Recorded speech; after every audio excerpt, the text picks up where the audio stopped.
All right, old school NBA fans, self-researched NBA facts. Got another video for you. As usual, I just want to say thanks to anybody who watches my videos, subscribes to my channel. I really appreciate it. If you haven't already, please hit the subscribe button, hit the like button if you like the video. Hit the share button, all that stuff. It will help me out to try to reach some more people. If not, that's cool. Just a thought. It would help me out though. In this video, I had done a couple videos already about Steph Curry, about how he avoided certain teams either by upset or, as fully healthy and ready to go. Several teams. When you look back on it, the best teams that Golden State actually beat at full strength wasn't super impressive for a team that won 4 championships. And I know it's not their fault. They can't control it. They had injuries themselves. I know. And I also did one on LeBron James. Same thing. He avoided several teams also. Not as much as Curry, I don't think, but he did.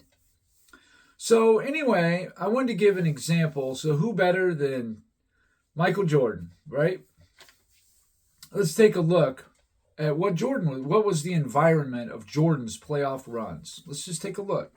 So his rookie year in 1985, first round, as the 7th seed, they played 2-seeded Milwaukee. No significant injuries for Milwaukee. All right. They lost that series 3-1. 1986, Boston Celtics, the mighty 86 Celtics. No significant injuries whatsoever. Okay. 87 Celtics. Kevin McHale missed game 3. Now the Bulls were already down 0-2. They won without McHale. Doesn't matter. It's a non-factor.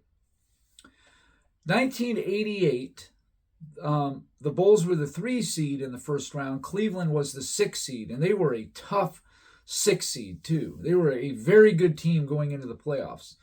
Anybody who wants to research or do some fact check, this would be one to fact check. The 88 Cleveland Cavaliers were 42-40. Look how hot that team was coming down the stretch. They were a top 5 rated defense in the NBA. A big reason why they made the playoffs was because of how good they were down the stretch. Now, Ron Harper missed game 1. All right. The Bulls won by 11. However, Craig Elo, the guy who came off the bench, he came off the bench and gave them 21 points. And Ron Harper's average in the rest of the series was 17.8 points per game. So to me, yeah, it was a marginal difference. Would it have made the difference? I don't know. Game 1 was in Chicago. I don't know. You could argue it because the game did go five games, but to me, I don't see how Harper missing game 1 would have changed a whole lot, especially with Elo having a better game than Harper's average through games 2 through 5. But again, open to interpretation. To me, though, it was marginal. 1988, after the Bulls beat the Cavs, they then played the Pistons. The Pistons had no significant injuries, but they did upset 2-seeded Boston. Boston was the 2 seed in 88. And, Detroit beat them. No, actually, Boston was the 1 seed. That's right. I think it was Milwaukee was the 2 seed. Anyway, Detroit beat them. Doesn't matter. And Detroit was the 3 seed. So even though Detroit went on to Game 7 of the finals in 88 and damn near beat the Lakers, came down to the last minute of the game, but the Bulls lost 4-1, so it doesn't matter anyway. They didn't, by avoiding whoever the 2 seed was going to be, it didn't make any difference. So then in 1989, the Bulls were the 6 seed, and they played Cleveland. They beat them 3-2. Mark Price missed game 1. The Bulls won it 95-88. Now, is it possible Price might have had something to do with it? Maybe it's possible. Sure. So that's one that I would say, may have impacted things.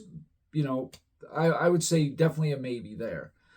Then in the next round, the Bulls played the Knicks. They were the 2 seed, no significant injuries. Bulls beat them. 89 Pistons, no significant injuries. The Bulls got beat anyway. 1990, first round against Milwaukee. The Bulls were the 2 seed, Milwaukee the 7 seed.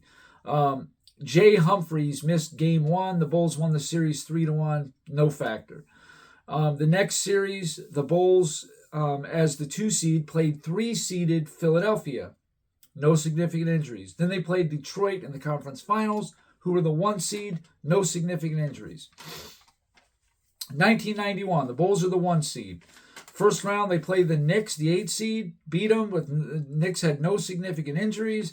Philadelphia was the 5 seed, who beat Milwaukee, the 4 seed.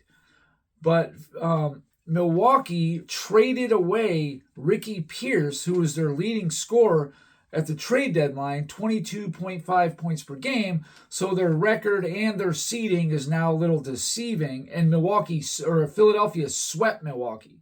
So to me, Philly was the better team anyway, because without Ricky Pierce, the Bucks just weren't that good. And they didn't get a whole lot in return, draft picks or something. But anyway, so in this case, I think that the Bulls would have been better off playing the 4-seeded Bucks without Ricky Pierce. But anyway, 1991, Eastern Conference Finals, the Bulls played Detroit. Now, Detroit was the 3 seed. They had no significant... Well, Isaiah was banged up, but he played in all the games. They beat Boston, who was the 2 seed. Bird missed 1 game. Robert Parrish missed 1 game. Bird was clearly not himself. He averaged only 13.4 points per game on 38% shooting. So obviously, if they would have played Bird, I mean, yeah, you could say, oh, Jordan beat a hobbled, bad back Bird. I mean, so what? So to me, Detroit was probably the stronger team.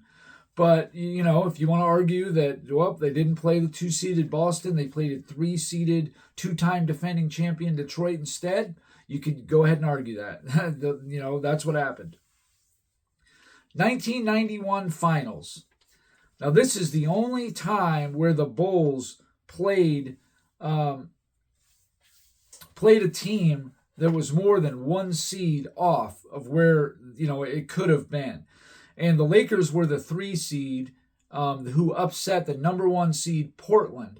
So they did avoid the number 1 seed. Absolutely. The Lakers had James Worthy, who was banged up, but he still played in 4 games. I can't go by the health of each player, because if we're going to talk about that, then let's talk about the fact that Michael Jordan had a serious toe injury in the 91 Finals. In fact, if you go back and watch it, the beginning of Game 3, they talk about how they had to make a slit in the top of Michael Jordan's shoe because his toe was so swollen. It was like a bad jam, and it's swollen so bad his shoe couldn't hold it, so they had to make a slit in his shoe so his toe could breathe. That's how bad it was. But anyway, Worthy missed 1 game. That was Game 5. And Byron Scott missed one game, which was Game 5. And ironically, that was, one of the games that Lakers could have won maybe. But anyway, the Bulls won 4-1. Do I think it would have mattered if Worthy and Scott were healthy the whole way through? Then you'd have to say Jordan also. I don't. I think the Bulls would have just won it in 6 or 7. But, the Lakers instead of Portland, though, maybe if Portland was in there, could have been a different series, because Portland that year was a 63-win team. They were the number 1 team in the NBA record-wise, so possibly they may have, dodged something there. 1992, it was the perfect seeding. Bulls were the 1 seed. They played 8-seeded Miami, 4-seeded Knicks, 2-seeded Cleveland, and 1-seeded Portland. No significant injuries on any of the teams. 1993, they were the 2 seed. They beat Atlanta the 7, Cleveland the 3, and the Knicks the 1. No significant injuries on any team. Phoenix, the number 1 seed, no significant injuries. Cedric Ceballos, who I've heard people bring up, was 7th in minutes played. He didn't play in the finals. Very marginal. No, it would not have made any difference if Sabalo played or not. 1995, the Bulls were the 5 seed. They played Charlotte, the 4 seed. Charlotte did have Scott Burrell out. That was the backup of Jordan, ironically, in 90. I think it was 98. He was 5th in minutes played for Charlotte that year. I think he was backing up Del Curry at 2 guard. I mean, maybe, but the Bulls won it 3-1, so I doubt it would have made much difference, but, maybe. I doubt it, though. I don't think Scott Burrell would have made much difference. Then the Bulls played Orlando. No significant injuries. They lost anyway. 1996. Bulls are the 1 seed. They beat the 8 seed Miami. No injuries. The Knicks were the 5 seed, and they upset the 4-seeded Cavs. They actually swept them 3-0. So I guess there you could say a marginal, a 5 beat a 4. Okay, so they dodged the 4, but the 4 didn't look too good, getting swept 3-0. But, I think that's extremely marginal whenever a 5 beats a 4. Then in the conference finals, they played Orlando, who was the 2 seed. Now, they did have some injuries. Horace Grant got hurt right at towards, I think it was 4th quarter of game 1. He was out games 2, 3, and 4. And Nick Anderson was out in game 4, but the series was already 3-0. The Anderson one didn't matter at all. The Horace Grant, though, I think that it might have made it more interesting. Maybe the Bulls win in 5 or even 6. But no, Horace Grant was not going to make the difference. In The Last Dance, you hear him say that it wouldn't have mattered if I played all the games or not. We didn't have a chance. That's what he said. Because they beat him the year before in 95. He said he knew that's all Jordan needed to fire him up. He said, we didn't have a chance whether I played or not. So from Horace Grant's own mouth, he knew that, no, they weren't going to win that series. Then in the finals in 96, Seattle was the number 1 seed. They had Nate McMillan, who was 7th in minutes played. He missed a couple games. He played some. Very marginal difference it would have made. I mean, very marginal. Probably nothing at all. 1997, the Bulls played 8-seeded Washington, 4-seeded Atlanta, 2-seeded Miami, and 1-seeded Utah. No injuries at all in 97. They beat everybody clean. 98, same thing. 8-seeded New Jersey, 4-seeded Charlotte, 2-seeded Indiana, and 1-seeded Utah. There was absolutely no injury. I think Jalen Rose of Indiana missed 1 game, a bench player, marginal. So when you look at the injuries were very insignificant. They really were. With Jordan, there just wasn't a lot of the injuries like there is nowadays anyway. I mean, maybe the 91 finals, Worthy a little bit, or Horace Grant or something. Maybe Mark Price missing that 1 game, maybe. But as far as avoiding the better teams, it just didn't happen. In 88, the Bulls played Detroit, the 3 seed, instead of 2-seeded Boston. But, okay, so there's 1 seed right there, okay? We'll just count it. That's 1. And then in 1991, the Philly was 5 seed instead of the 4-seeded Milwaukee Bucks. Okay, there's 2. Detroit in 91 were 3-seeded instead of the 2-seeded Boston, who had beat up Bird or whatever. But okay, we'll count. That's 3. The 91 finals, Lakers were the 3 seed instead of 1-seeded Portland. Okay, so that's 2 seeding, so that's a total of 5. Then the next one is, that is it. 96. The Knicks were the 5 seed to beat 4-seeded Cleveland. So, in Michael Jordan's career, he dodged a total of 6 seeds of what could have been a better team. In other words, if you played the 5 seed and it could have been the 4 seed, for example, okay, that's 1, a difference in seeding of 1. Well, Steph Curry had a difference in seeding of 24 seedings difference of what he could have played. There was some where he'd played a 6 seed, where he could have played the 3 seed, that kind of thing. LeBron James had a difference of 27 seeds. Now, granted, he played a lot more playoff series than Curry did, so it stands to reason. But Michael Jordan, who's in between both of them in playoff series, only 6. That's it. The biggest one was the 91 finals. They played the Lakers instead of the Trailblazers. That was their big dodge in Michael Jordan's entire career, of dodging a really good team who got upset.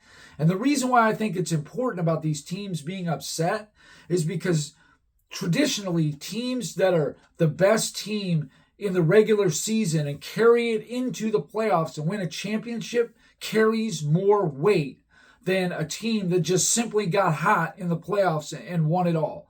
Like the 95 Rockets. They had one of the best playoff runs ever. The 69 Celtics, one of the best playoff runs ever. No doubt about it. But are they one of the best teams ever? No, neither one of them are. They won 47 and 48 games. Of course not. But a team that is number one in the regular season and then carries that all the way into the playoffs carries more weight. So therefore, when you play a team in, say, the second round, who's a 6 seed when it could have been the 3 seed, well, you're better off playing the 6 seed because that 3 seed was a better team all year, and they're playing good in the playoffs. Clearly a more dangerous team. So anyway, that's about it for this video. I just want to put that out there. I put one out about Curry, LeBron, so now I did one about Jordan, and you can see where I was going with all this.